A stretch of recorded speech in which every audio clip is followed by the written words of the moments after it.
Muy buenas tardes. El Colegio Nacional de Químicos Farmacéuticos Biólogos México ACE, a través de su Comisión Selección Profesional, les da la más cordial bienvenida a todos sus presentes y también a quien nos acompaña dentro de la plataforma Zoom, a nuestra séptima conferencia denominada Salud Sexual Reproductiva en México, que conforma nuestro programa de capacitación continua del periodo 2024. En esta temática, como sabemos, en el siglo XXI, pues sigue siendo un tema extremo complicado para muchos, tanto en el entorno social como el personal. Su mención en la cotidianidad dispara reacciones variadas, aún entre contemporáneos, y esta autocensura provoca problemáticas severas en la actualidad en el entendimiento de estas temáticas. En esta conferencia se pretende dilucidar qué es la sexualidad y la reproducción en México desde una perspectiva de salud. Asimismo, nosotros, desde el libre ejercicio como ciudadanos, podemos mantener un quehacer sano de ambas actividades. Por ello, el día de hoy, pues tenemos una invitada especial, la doctora Virginia Barragán Pérez, quien nos impartirá esta temática y de lo cual me voy a permitir leer un poco de su trayectoria profesional. La doctora Virginia Barragán López es una especialista de la salud mental cuya carrera se ha centrado en temáticas como diversidad sexogenérica, aptitudes sexuales en estudiantes universitarios, salud mental en estudiantes universitarios y validación de las escalas psicométricas. Han participado en el Departamento de Psiquiatría y Salud de la Facultad de Medicina de la UNAM desde el año 2020, con una participación en congresos nacionales e internacionales y coloquios, y como miembro de comités de capacitación, talleres y gestiones relacionadas con tutorías de tesis de la misma especialidad. La especialización y entusiasmo por la investigación y divulgación ha permitido a la doctora Barragán participar en publicaciones periódicas, escritas y electrónicas. Su actividad en el ámbito de la salud mental y sexualidad le ha valido premios y reconocimientos a lo largo de su carrera académica, siendo las más recientes su ingreso al Sistema Nacional de Investigadores SNI.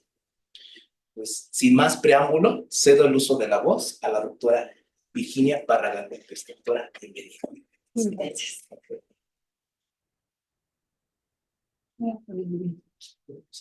Ya. Bueno, pues buenas tardes. Vamos a hablar de este tema que es salud sexual y reproductiva, que generalmente es el tema que se le da como de forma genérica, pero bueno, para hablar de lo que es la salud sexual tenemos que hablar de la sexualidad y entender cómo ciertos conceptos que están relacionados con el tema. Lo que vamos a abordar en esta plática es, vamos a hablar un poquito de qué es esto de la sexualidad para todas aquellas personas que no están como muy familiarizadas con el término, y para entender más a profundidad y desde un punto de vista teórico cómo podemos acercarnos a estudiar la sexualidad y el tema de la salud sexual, vamos a echar manos del modelo holómico de la sexualidad, que nos explica cuáles son las grandes áreas por las cuales podemos entender y estudiar el tema de la sexualidad.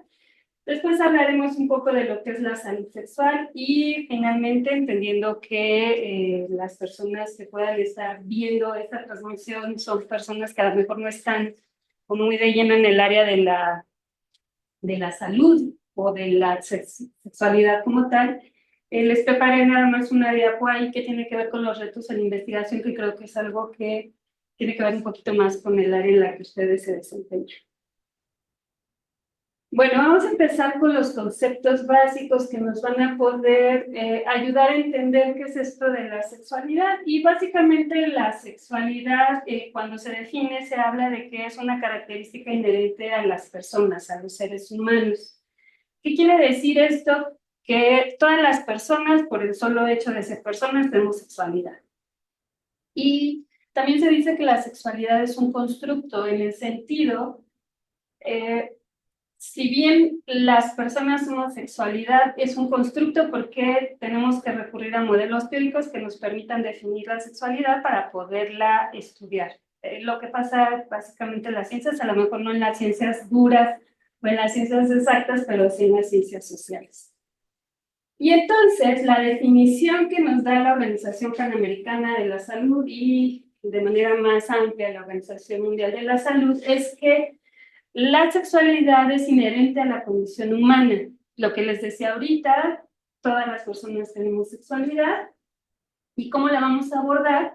Pues a través de estos grandes áreas o partículas de lo que es, de lo que significa ser humano, que son el sexo, el género, la identidad, la orientación sexoafectiva, el erotismo, el vínculo, el amor y la reproducción, solo por mencionar algunos de ellos.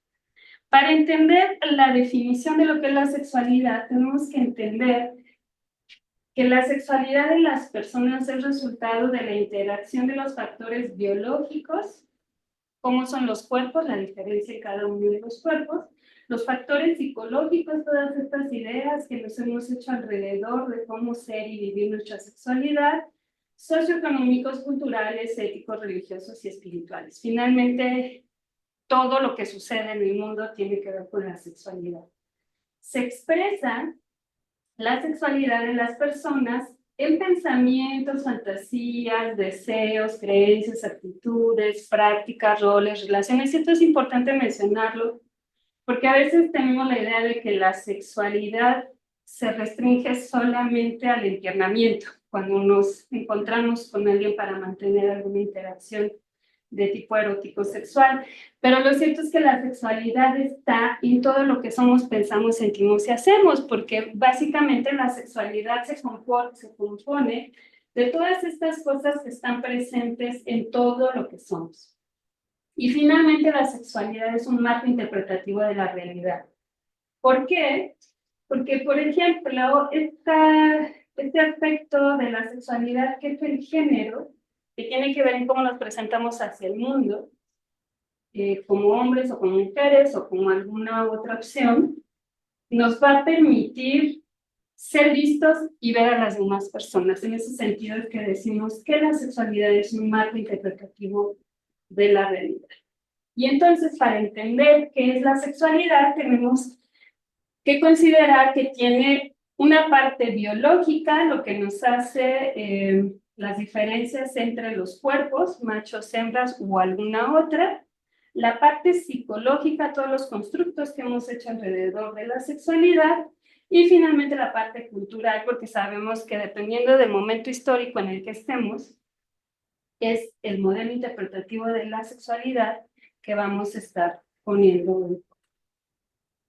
Entonces, les decía yo que para poder entender la sexualidad y los aspectos que la conforman, básicamente hay muchas teorías. La que vamos a hablar acá es el modelo holónico de la sexualidad, que es una propuesta del doctor Rubio, donde nos dice que la sexualidad es la integración de 4 potencialidades, que quiere decir que estos elementos de la sexualidad, los tenemos todas las personas, se van desarrollando a lo largo de la vida y cada persona los va a expresar de manera diferente, dependiendo a estos aspectos de los que hablábamos ahorita, que son los aspectos sociales, económicos, culturales, etc.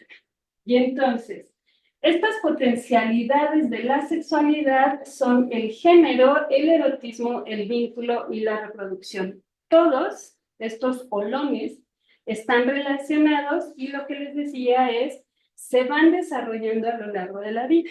Y algo que es importante entender es que la sexualidad, todas las esferas de la sexualidad no son estáticas ni son rígidas. Van cambiando a lo largo del tiempo y tienen que ver con las experiencias que vamos teniendo a lo largo de nuestra vida. Entonces vamos a empezar hablando del género. El género, esta ilustración es la galletita de jengibre que en realidad se utiliza siempre para explicar el tema del género, hace referencia a todas estas cuestiones sociales, regulaciones, valores, actitudes que que se dictan para hombres y para mujeres. Todo lo que nos enseñan de cómo ser hombres y cómo ser mujeres, o una combinación de ambos, o ninguna de las anteriores, eso es el género, y es un constructo social. Los roles de género se asignan al momento del nacimiento a partir de los genitales de la persona, y si lo pensamos bien, desde antes, ¿no? Desde que una mujer está embarazada, se dice que es niño o niña. Y entonces a partir de esa identificación se le empiezan a asignar expectativas, roles, qué va a hacer cuando crezca, cuántos hijos va a tener, de qué color se va a vestir, qué cosa va a estudiar. Todo eso es el género. El género no es algo que venga dado, digamos, en la biología de las personas, sino tiene que ver con todas estas expectativas sociales que las personas ponen en una persona. Básicamente, el género, estas expectativas sociales, a lo largo del tiempo, las personas las vamos integrando, vamos construyendo todas estas expectativas. Puede ser que nos identifiquemos con algunas de ellas, con todas o con ninguna, y entonces, al final, nosotros nos podamos identificar con lo femenino, lo masculino, otro con ninguno de los anteriores. Y ahorita vamos a ver cómo estas categorías han ido cambiando a lo largo del tiempo.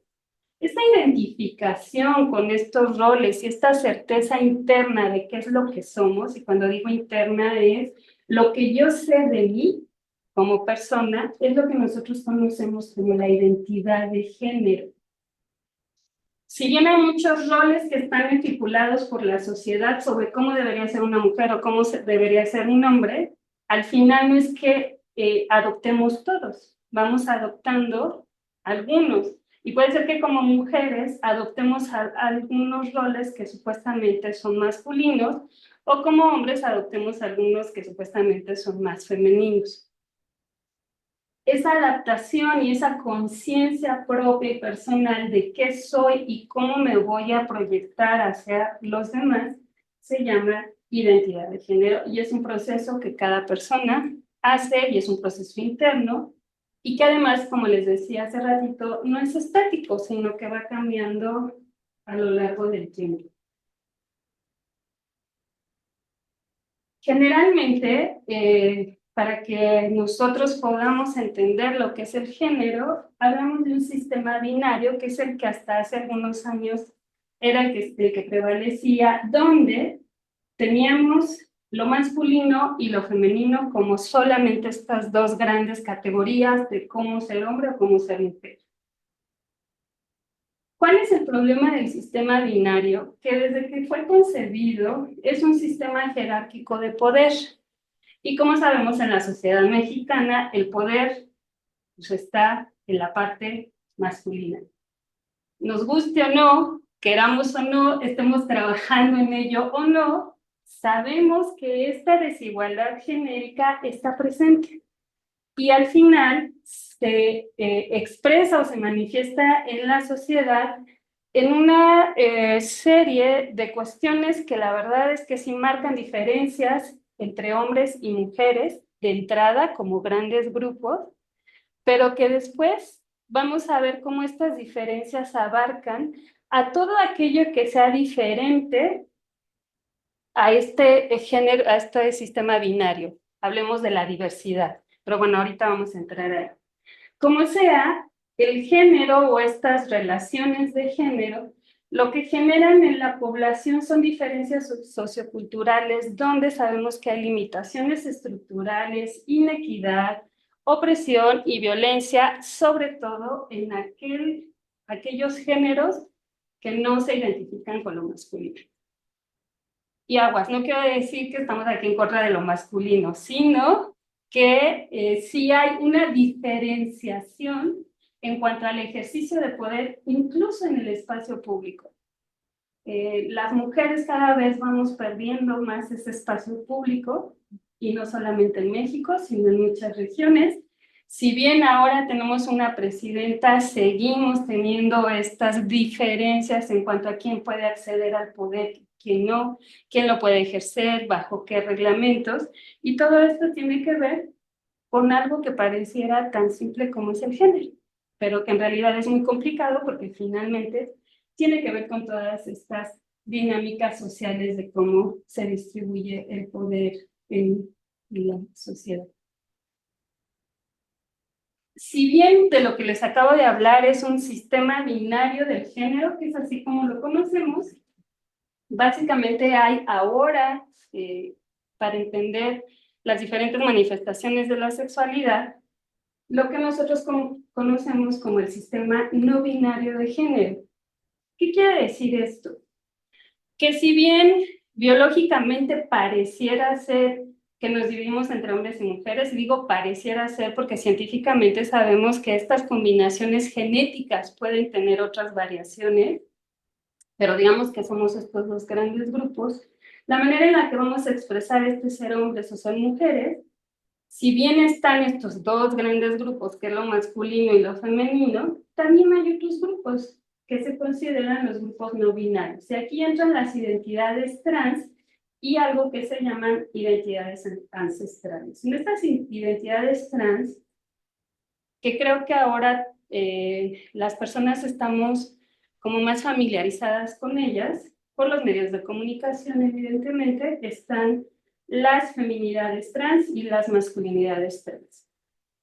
Pero también tenemos a las personas que no se identifican con ninguno de los géneros. Este gran grupo que son las personas a género, pero también están los grupos de género fluido, que básicamente van adoptando roles de acuerdo a cómo se va desarrollando su identidad y a cómo es estas influencias del medio. O sea, van adoptando, no se casan con uno, no son rígidos, ¿no? Sino son más flexibles en ir adoptando alguno u otro rol. Los bigénero y las identidades queer, que básicamente es como se dice, este paraguas, donde entran todas estas identidades que no necesariamente se identifican con alguno de los dos polos. Y aquí creo que sería interesante que intentáramos pensar en la sexualidad y en el género, no como cajones, ¿no? Donde yo abro y aquí me pongo, sino como en un espectro, estos espectros de luz que seguramente ustedes saben muchísimo más que yo, que en realidad es como un continuo, ¿no? Y entonces las personas nos vamos moviendo dentro de esos espectros y además nos vamos y no es que nos quedemos ahí, podemos estar ahí un ratito y luego nos movemos a otro y así. Esa es una manera, me parece, más o menos fácil de entender estas identidades que se salen de lo binario. Y las identidades ancestrales tienen que ver con una corriente un poco más espiritual, más tradicional, que en México los muxes, los zapotecas, que ahora por ahí hay una serie que parece que rescata como a estas identidades, tienen que ver con esto, con una manera de entender la relación de las personas con el ambiente, que a lo mejor a nosotros que vivimos en las grandes ciudades nos cuesta un montón de trabajo. Pero para las personas que vienen de las comunidades y que viven en estas comunidades donde entienden que no hay diferencia entre la tierra y la persona, sino que somos este continuo, finalmente pueden identificarse y desarrollar su expresión de género a partir de esta espiritualidad que a lo mejor a nosotros nos cuesta mucho trabajo entender y explicar. Y bueno, hay muchísimas categorías. La más común o la más conocida en México, pues son los muxes, como les decía hace ratito.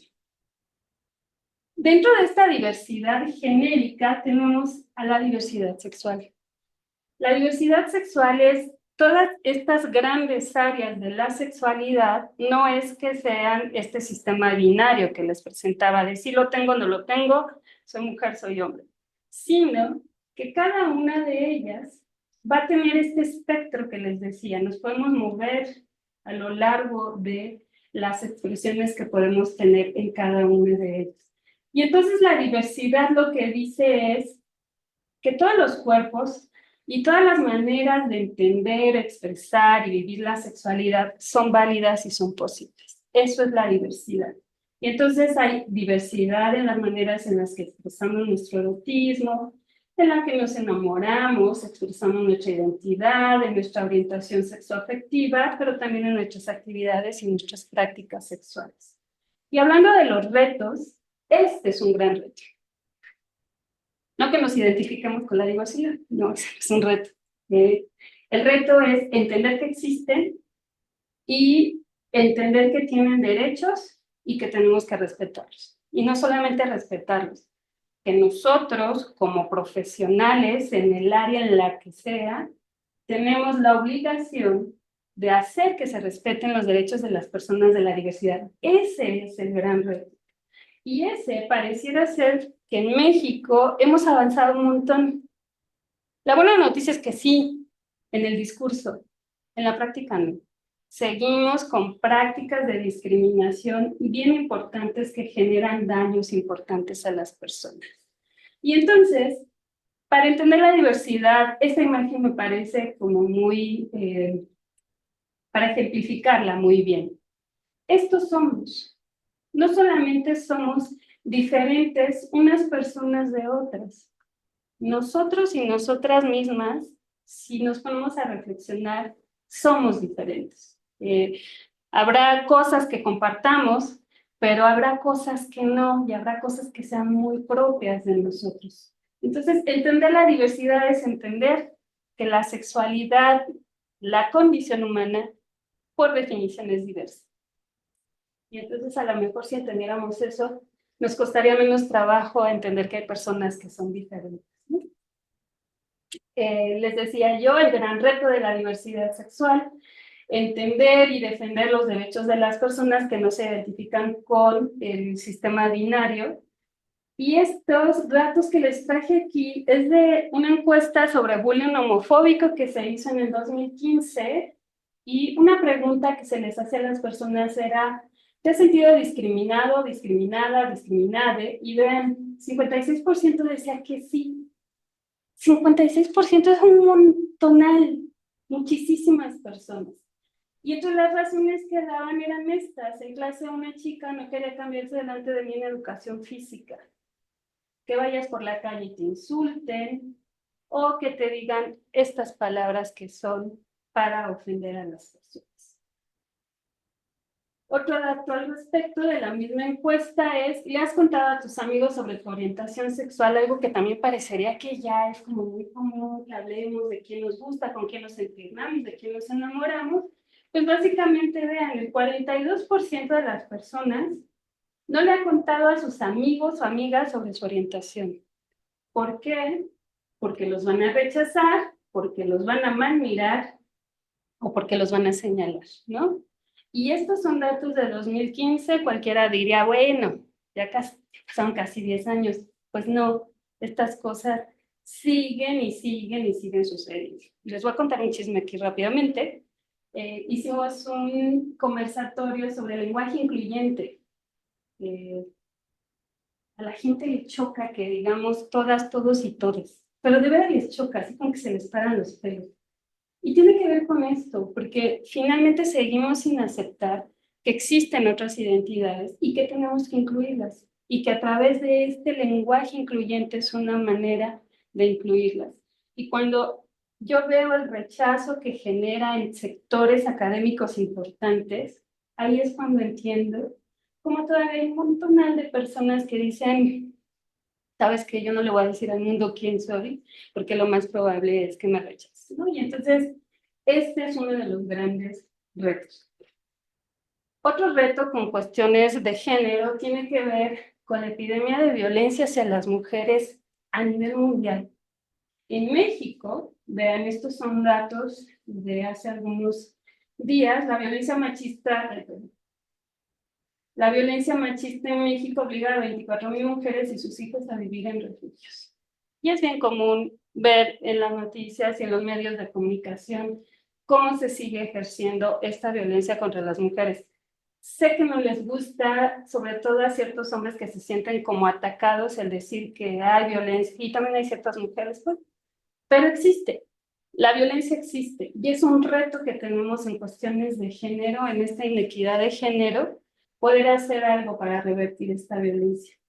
Y en el mundo, bueno, lo que está pasando en Afganistán, que cada vez más esta violencia y estos intentos de tratar de eliminar a las mujeres del espacio público son terribles y son realmente aterradoras, ¿no?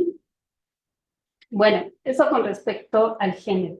¿Qué hay con respecto al erotismo? El erotismo es esta capacidad que tenemos las personas para la búsqueda del placer. Nuestra energía erótica es esta energía que busca ya sea el placer, el deseo o la atracción sexual. La finalidad de vivir el erotismo pues es la satisfacción y el disfrute a través de experiencias eróticas compartidas o en solitario, y bueno, lo podemos expresar no solamente a través de nuestras relaciones con otras personas, sino a través de pensamientos, fantasías, sueños, emociones y sentimientos. ¿Cuáles son los retos con respecto al erotismo? Pues hay algo que se llaman derechos sexuales. Y dentro de los derechos sexuales, que son estos derechos a los que tenemos acceso por el simple hecho de existir, están, entre muchos otros, el derecho... Está el derecho de toma de decisiones reproductivas libres, educación sexual integral, está el derecho al placer. Y de nuevo, es papel de todas, todos y todes educar no solamente a los más jóvenes, y aquí voy a hacer un paréntesis grande. Siempre que hablamos de qué hace falta en sexualidad, lo primerito que pensamos es que estos jóvenes hay que educarlos, ¿no? Para que no se embaracen, para que no se infecten, para que se relacionen de manera mejor. Y yo lo que digo es a los jóvenes, a los no tan jóvenes y a los adultos, porque la verdad es que casi nadie sabe qué son los derechos sexuales y casi nadie los ejerce y casi nadie los respeta, independientemente de la edad en la que estemos. Entonces, un reto es poder entender, conocer y difundir los derechos sexuales. Otro gran reto que hay en el campo del erotismo es el tema de cómo nos estamos educando sexualmente. Nuestra gran fuente de conocimientos, además de TikTok, en materia de sexualidad es la pornografía. Y la pornografía a la que tenemos acceso todas, todos y todos. Desde edades bien, bien chiquitas, ya podemos tener acceso a la pornografía. La pornografía en sí no es mala, finalmente son películas. El gran problema es que las personas no sabemos que son películas y pensamos que la sexualidad es eso, y que los cuerpos son así, y que el placer es así, y que el sexo es así de bonito y de rápido, y que muchacho conoce a muchacha, se ven, se besan, se entiernan, se enamoran y fueron felices para siempre, lo cual son patrañas. Sabemos que eso no sucede. Y entonces el gran reto es educarnos y entender que lo que sucede en la pornografía no es verdad, que son normativas que están totalmente lejos de la realidad, que esos cuerpos no son los cuerpos hegemónicos, que hay otros cuerpos, hay otras maneras de vivir, entender y expresar el placer, y que además el gran problema de cierto tipo de pornografía, que es el 90% de la pornografía, es la cosificación de los cuerpos y la cosificación de los cuerpos de las mujeres, que después va ligado a la violencia hacia la mujer y entender que esta persona pues, no tiene vida interior, no tiene sentimientos y no es una cosa que alguien puede utilizar. Y que los hombres también empiezan a vivir esta cosificación también, ¿no? Si no vean lo que está pasando en Francia con estos casos espantosos sobre mujeres que son abusadas. Entonces, el gran reto es no dejar de consumir pornografía porque no va a pasar, pero entender y explicar que la pornografía no es la sexualidad y no tiene que ser la sexualidad. Con respecto al vínculo, que es esta otra gran esfera de lo que es la sexualidad, cuando nosotros hablamos de vínculo, hablamos de cómo nos relacionamos las personas unas con otras, cómo nos enamoramos o nos involucramos en relaciones interpersonales. ¿Cuál es el gran tema del vínculo? que a partir de que surgen las redes, hay dos grandes revoluciones de las que podemos hablar con respecto a la evolución de la sociedad, ¿no? Una fue la revolución agrícola, que hizo que pasáramos de ser sedentarios a nómadas. Y durante este periodo de la revolución agrícola, una vez que las sociedades empiezan a sentarse en espacios delimitados, pues las personas empiezan a vincularse y surge el contrato del matrimonio, ¿no? Para garantizar, al inicio del matrimonio eran estos contratos económicos que lo que buscaban era garantizar el bienestar económico de las personas. Con la gran revolución de Internet, que lo que hace es, una vez que surgen las redes sexuales, redes sociales, la configuración de las sociedades cambia por completo. Por completo. Y una de las grandes cosas que pasan es que la noción de espacio se diluye. El espacio físico se diluye. Porque antes, si bien tú necesitabas estar en un espacio físico delimitado para conocer a una persona y poderte vincular con ella, lo que hacen las redes es, ya no necesitas esto. Te puedes vincular con quien se te antoje. Y entonces, esta disolución del espacio, básicamente lo que hace es que se empieza a gestar una cultura sexual mucho más permisiva, con relaciones de vincularse diferentes. Y entonces empiezan a salir también nuevos términos donde los utilizamos para hablar de cómo ya me voy a relacionar con alguien, a lo mejor no para toda la vida, pero sí para alguna noche, o para algunas noches, o algunos días, sus días y sus noches. Pero esta idea de que ya las relaciones van a ser más largas, se va diluyendo. Y entonces,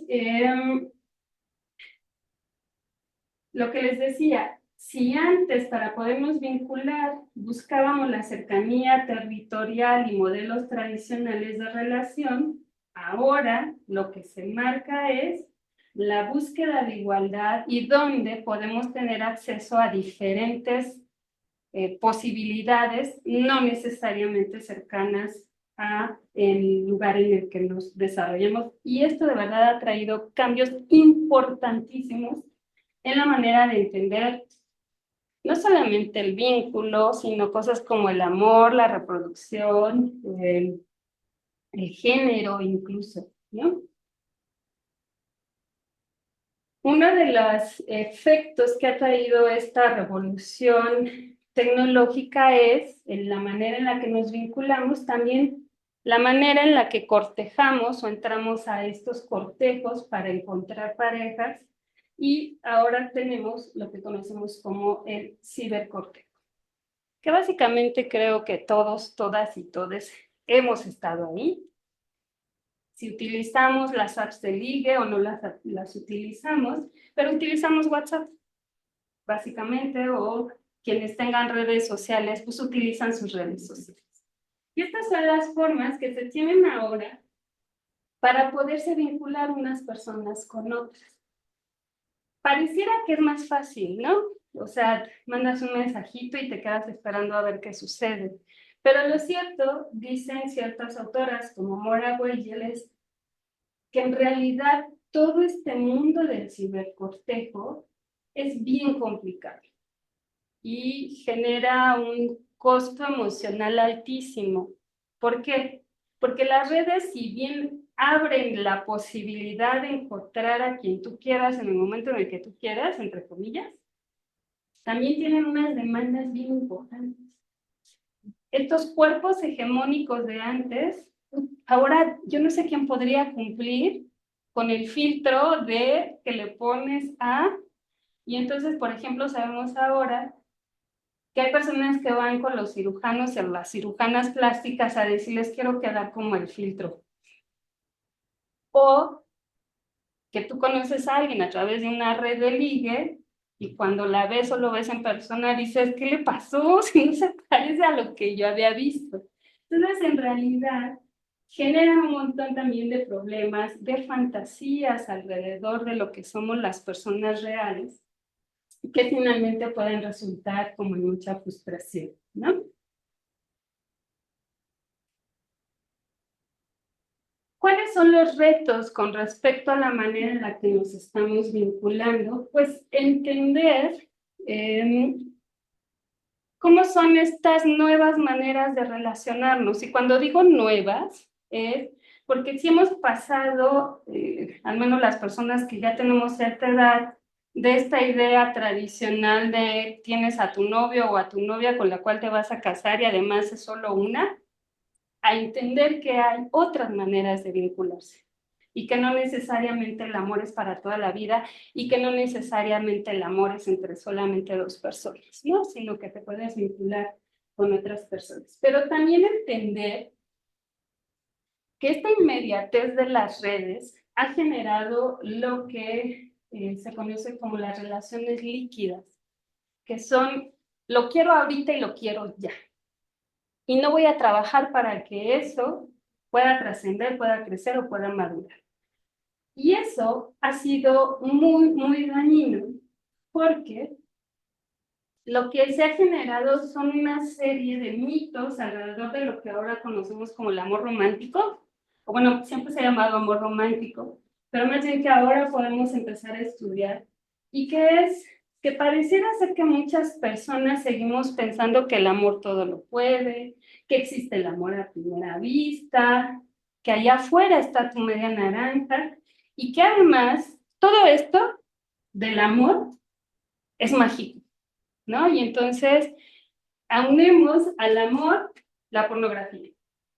Y entonces yo voy a decir, yo ahorita saliendo de aquí me voy a encontrar con el hombre de mi vida, me va a ver, lo voy a ver, nos vamos a enamorar y después vamos a tener el mejor sexo de nuestras vidas, porque así es. Vean cualquier serie y cualquier película y ¿a poco no es eso? Así es. Pues no es así, es mentira. El que nosotros entendamos que no es así y que eso es mentira, mientras más pronto lo entendamos, más felices vamos a ser. Entender que las relaciones no son automáticas, no son mágicas, sino que requieren de trabajo y trabajo constante. Y no estoy aquí en el cliché de, ay, te tienes que reinventar diariamente. No, no. En este trabajo de conocer a la persona, de entender quién es y de entendernos cómo somos con esas personas, entonces a lo mejor ahí sí podremos establecer vínculos, no sé si duraderos o no, pero por lo menos sí íntimos, que nos permitan a nosotros tener una sexualidad un poco más satisfactoria, más sana. Entonces, todas estas preguntas que están aquí, ¿cómo es un cuerpo femenino atractivo, un cuerpo masculino atractivo? ¿De qué tamaño debe ser un pene? ¿Cómo se llega al orgasmo? ¿Cómo suena? ¿Con o sin amor? ¿Con o sin condón? ¿Cuánto tiempo? Todas estas cosas que yo estoy segura que si nos pusiéramos a discutir de ellas, nos sorprenderíamos.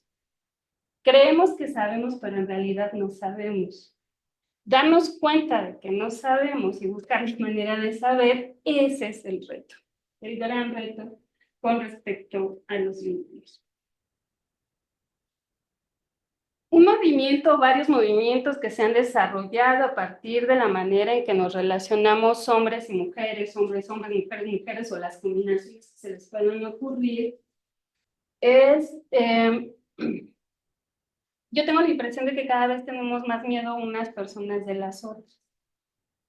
Uno, por toda esta violencia machista que tenemos en la sociedad, por estas relaciones de no equidad entre los géneros, pero también algo que ha pasado es cuando las mujeres empezamos a denunciar la violencia a la que estamos sujetas y empezamos a decir, yo ya no quiero esto, viene la contraofensiva de otros sectores, mayormente hombres, también hay mujeres ahí que dicen, las mujeres están locas.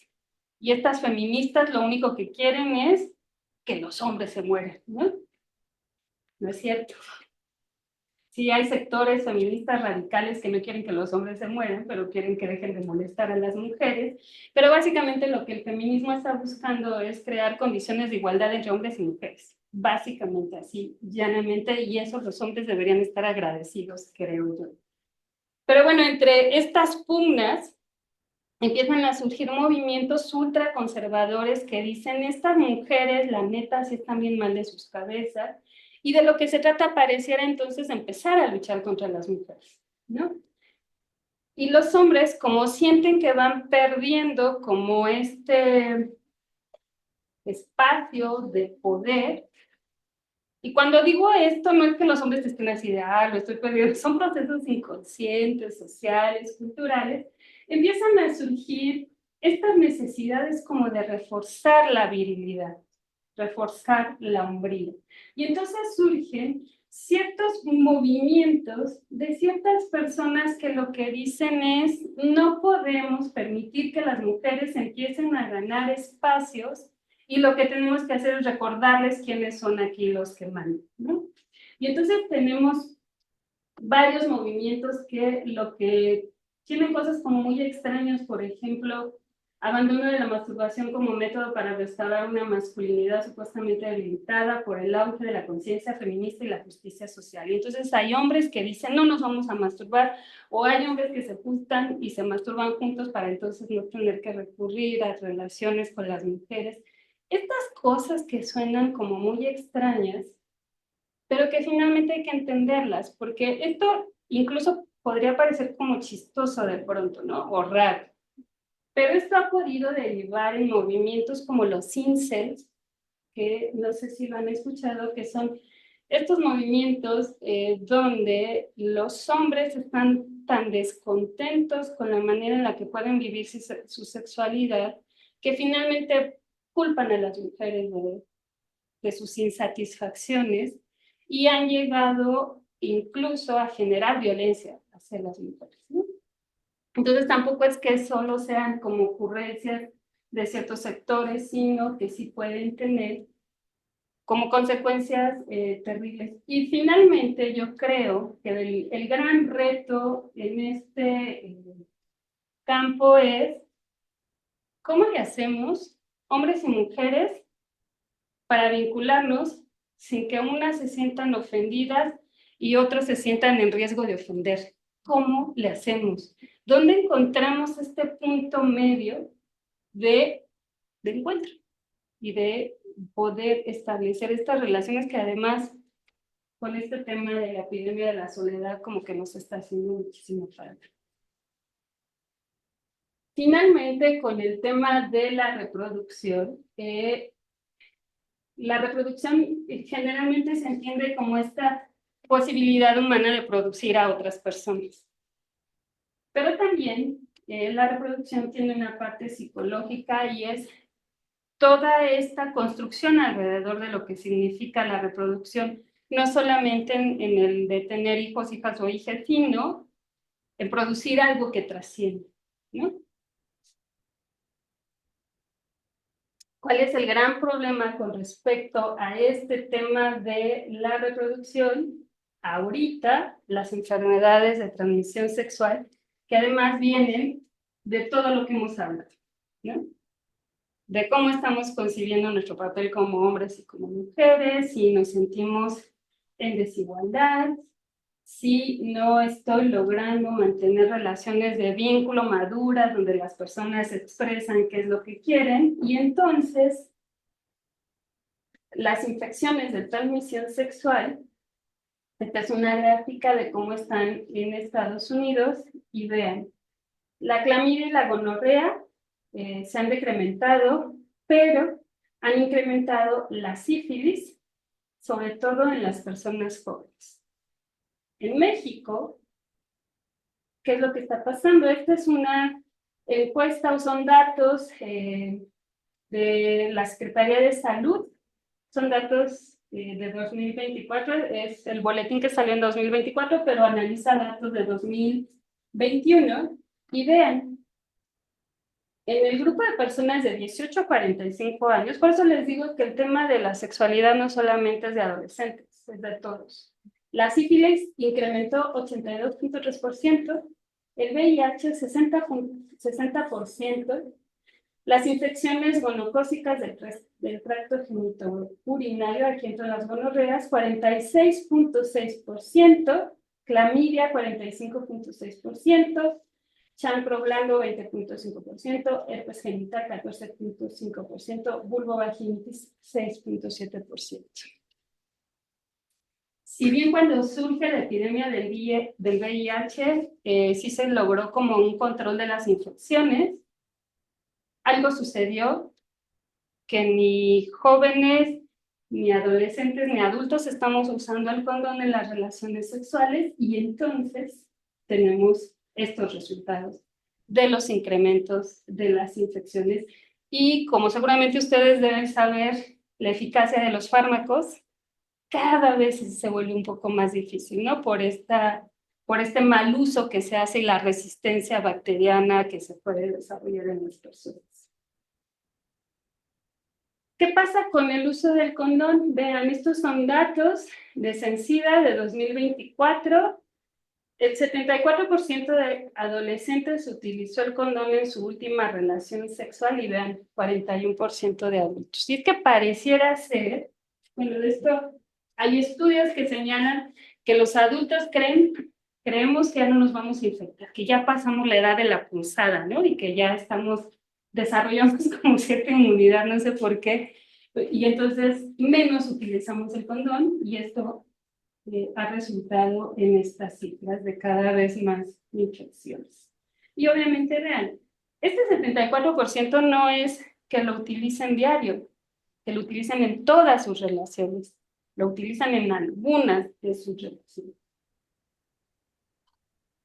El otro gran tema con respecto a la reproducción es el embarazo adolescente.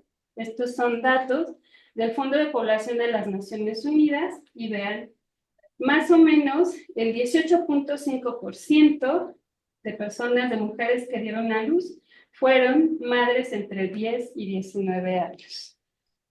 Este es un gran problema y aquí me gustaría hablar de muchos de los mitos que hay acerca del embarazo adolescente. Y seguramente les ha tocado escuchar cuando sabemos que un adolescente se embarazó, pero serán mensas, pues que no saben que existen los anticonceptivos o el condón. Pues todos somos mensos porque no los usamos, pero el gran problema no es ese. El gran problema es que un porcentaje grandísimo de estas niñas y adolescentes que se embarazan es por violencia. No es porque ellas lo decidieron, sino porque se han visto forzadas a embarazarse porque las forzaron sexualmente. Estas son las tasas de nacimientos en madres de niñas menores de 15 años y adolescentes de 15 a 19 años. Vean los cambios de 2017 a 2021. Si bien han ido bajando, todavía tenemos un montón de niñitas, porque 15 a 19 años, a lo mejor yo soy una señora, pero las sigo viendo como niñitas, que se están embarazando. Y que a lo mejor habrá un porcentaje aquí que lo haya decidido, acá no creo. Pero este porcentaje que decide embarazarse es chiquitito. De nuevo, hay condiciones de violencia, hay condiciones de desconocimiento, entre muchísimas otras. ¿Cuáles son los retos? El gran reto de la sexualidad para evitar o tratar de mitigar el problema de las infecciones y de los embarazos es centrar la educación sexual, sí, en evitar las infecciones, sí, en evitar los embarazos, pero los estudios lo que dicen es, empecemos a hablar de placer sexual. ¿Por qué? Porque si yo entiendo que todas estas cosas que están aquí están relacionadas con el placer sexual y que para que yo pueda vivirlo necesito de todo esto, voy a ser más consciente de mi sexualidad, de mi cuerpo, de mis límites, de mis alcances, y entonces eso va a hacer que haya un cambio en la manera en la que yo me estoy vinculando. Y entonces tenemos que empezar a hacernos preguntas como estas. ¿Cómo es mi respuesta sexual? Voy a quitar lo que aprendí de la pornografía, de las series, de las chick flicks y de todo esto que he visto, y entonces me voy a empezar a preguntar este tipo de cosas. ¿Cuál es mi orientación sexoafectiva? ¿Cómo es? cuáles son mis roles de género, cómo me expreso como hombre y como mujer, y esas cosas que estoy expresando como hombre y como mujer, ¿de verdad estoy de acuerdo con ellas o son cosas que me han sido impuestas o son cosas que quiero seguir preservando y ejerciendo? La intimidad, ¿qué significa? ¿Cómo se traduce en términos de seguridad? No solamente física, sino psicológica. Algo que yo siempre les digo a mis alumnos es, cuando nosotros nos empiernamos con alguien, no nos empiernamos solamente con el cuerpo. Ojalá y así fuera. Nos empiernamos también con la cabeza. O sea, nuestros sentimientos, nuestra idea de nosotros mismos, nosotras mismas, ahí está y eso también se puede ver tocado o dañado. Y finalmente, ¿cuáles son mis necesidades y mis límites? ¿Qué estoy dispuesta a hacer para lograr esta gran quimera que es el placer sexual? Otro gran reto es la salud sexual. Y la salud, en su definición más amplia es, la salud no es la ausencia de enfermedad. La salud es el equilibrio entre las diferentes esferas del cuerpo humano. En sexualidad nosotros nunca vamos a hablar de algo que es normal y algo que es anormal. Eso no aplica en el área de sexualidad. De lo que hablamos es de conductas saludables o conductas no saludables. Conductas adaptativas o conductas desadaptativas.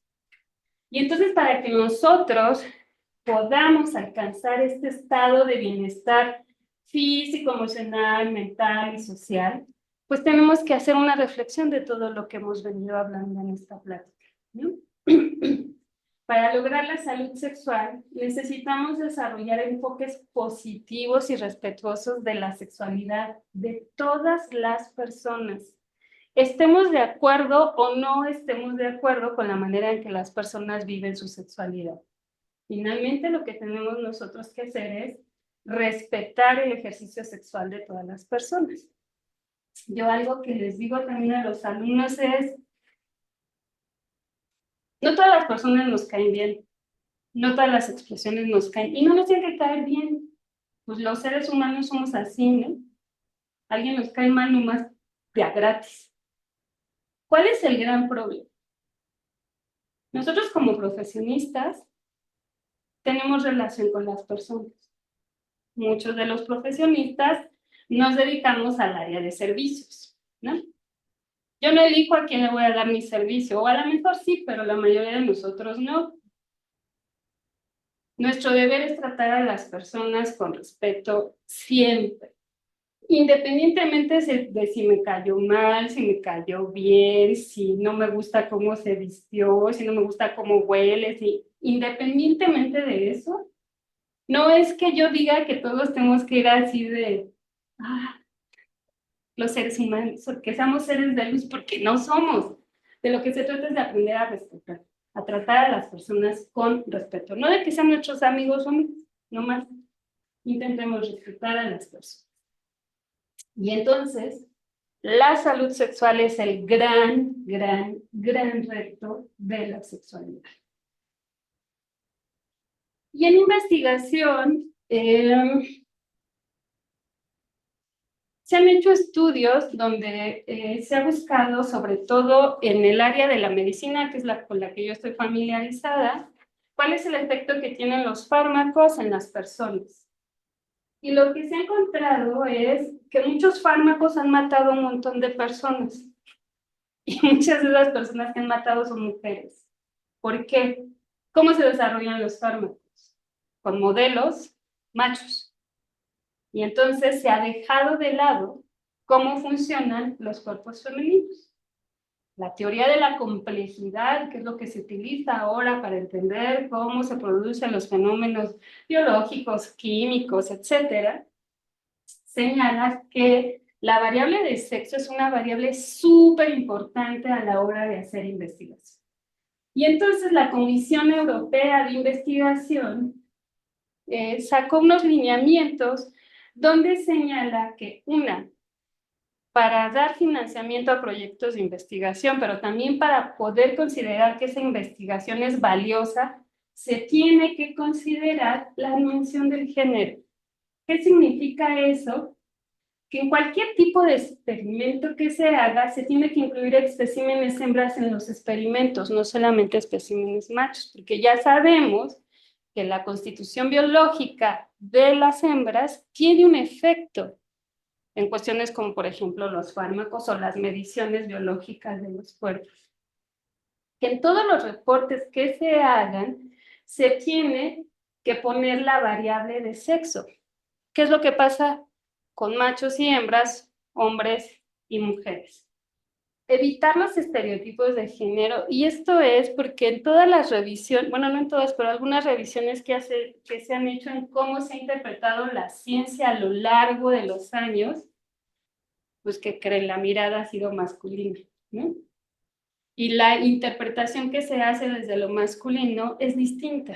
Entonces, hay que tener cuidado en evitar estos estereotipos de género en el sentido de considerar que lo masculino va a ser mejor que lo femenino. O que lo femenino solo por el ser femenino puede ser más débil o menos, etc. Y esto se aplica a todas las especies, no solamente en los modelos humanos, sino en cualquier tipo de investigación. Y la ONU en los tratados de sustentabilidad globales señala también que los proyectos de investigación tienen que tener lo que ellos llaman igualdad o equidad de género. Tenemos que estar representadas todas las variaciones, hombres, mujeres o cualquier otra identificación.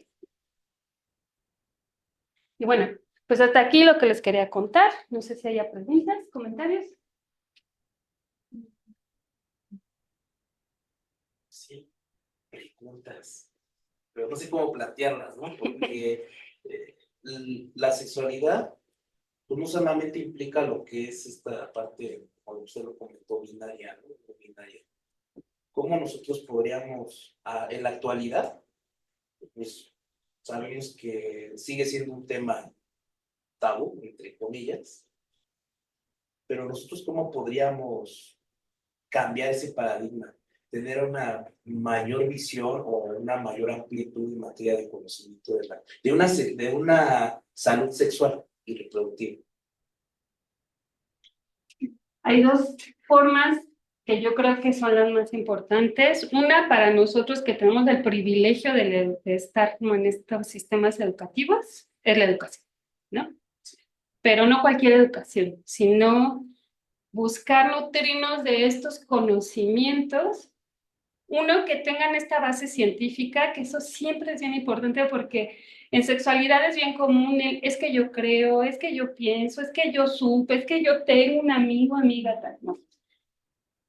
Buscar siempre información con bases científicas. Y la otra que me parece más importante es la reflexión personal. Entender que la sexualidad no es eso que está allá afuera y que le pasa a la gente. No son los otros o las otras las que se infectan. No son las otras personas las que se embarazan. No son las otras personas que ven pornografía. Entender qué es lo que nos pasa a nosotros. Y yo sí creo que a partir de esta reflexión, introspección interna, podemos encontrar un cambio. Cuestionar estos roles de género, de privilegio o de opresión, tanto de hombres como mujeres en los dos polos, cómo utilizamos y cómo nos insertamos en estos dos polos, cómo vivimos nuestra sexualidad, utilizamos el condón, no lo utilizamos, cuidamos nuestra mente cuando también nos enternamos con alguien. Esta reflexión propia creo que es una manera de empezar a generar el cambio. Empezar por nosotros y ya luego hacia las demás. Y básicamente en el área educativa nos hace falta la educación en derechos humanos. Entender que todas las personas tenemos derechos y que tenemos que respetarlos, ¿no? Esas serían como las vertientes. También yo creo que sería importante, bueno, no sé, o sea, sí sería importante, por ejemplo, en materia en las primarias, secundarias, ya no sé, ¿no? La preparatoria, ¿no? cuando se habla de sexualidad siempre lo enfoca solamente en un sentido, que es la parte fisiológica, la parte reproductiva, la parte de enfermedades, pero no se habla nunca de, por ejemplo, lo que usted comenta, de este rol de las emociones. Sí, eso es un tema bien importante. De por sí no se enseña sexualidad en las escuelas, ¿no? México ha firmado un montón de convenios donde se comprometía a, creo que era el 2020, donde ya la educación sexual iba a estar presente en todos los sistemas educativos, no se ha cumplido. Entonces, ojalá se enseñara la parte de cómo cuidar los cuerpos, pero no, y mucho menos esta educación emocional. Está el darnos herramientas para aprender a vincularnos. Es este tema del consentimiento, que además es un tema que está como también muy presente últimamente, como de decirles a los hombres, es que tienes que buscar el consentimiento en las mujeres, ¿no? Y a las mujeres, es que siempre te tienen que pedir tu consentimiento. Y uno, hombres y mujeres, ¿cómo se hace eso? Es bien difícil, es endemoniadamente difícil. Empezar a formar a las personas en esos temas que parecerían súper fáciles, se ha vuelto bien complicado, ¿no? Entonces, esta sí, educación emocional, esta dar herramientas para aprender a comunicarnos, qué queremos, qué no queremos, qué sí, qué no, hasta dónde mis límites, también hasta dónde no tengo que poner límites, porque también ese es otro asunto, les decía yo, pareciera ser que estamos en un punto donde parecemos gallinas sin cabeza que no sabemos cómo vincularnos, porque no sabemos si está bien, si está mal, si se va a ofender, si no se va a ofender, si quiero, si no quiero. Tenemos que empezar a desarrollar herramientas de comunicación sexual, de comunicación afectiva, asertiva, etc.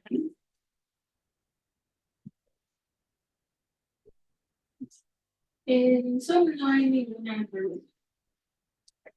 Pues podemos terminar entonces. Yo tengo el QR, por favor, si lo podrían proyectar para las asistentes.